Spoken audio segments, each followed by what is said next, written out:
observer l'apparition du monde vivant est une source d'étonnement, d'interrogation. C'est une expérience accessible à chacun de nous. Elle va bien au-delà du contexte scientifique. Du point de vue des physiciens et des chimistes, le monde vivant est constitué de briques élémentaires, des molécules. Les acides aminés, par exemple, sont les molécules qui, assemblées, forment les protéines.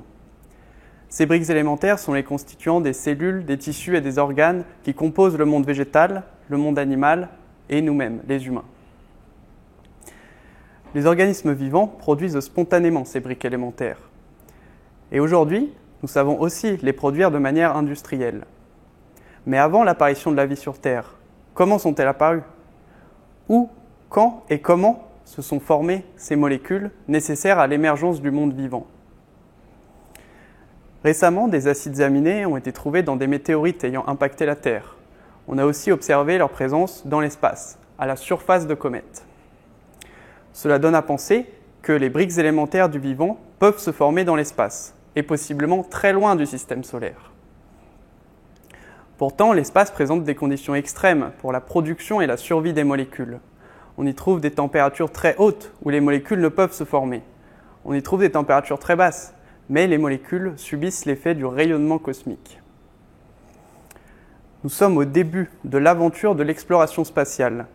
Et ainsi, nous sommes face à un challenge. Où chercher? Et pour observer quoi? C'est l'enjeu des expériences d'astrophysique de laboratoire. À l'Institut de physique des deux infinis, je travaille sur DIAM, le dispositif d'irradiation d'agrégats moléculaires.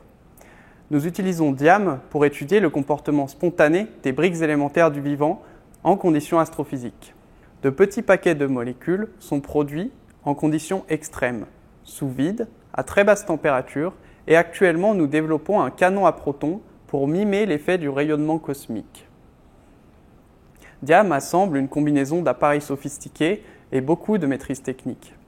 Cependant, le but de cette recherche n'est pas de maîtriser la matière, mais d'observer son comportement dans des conditions extrêmes, très éloignées de l'environnement terrestre actuel.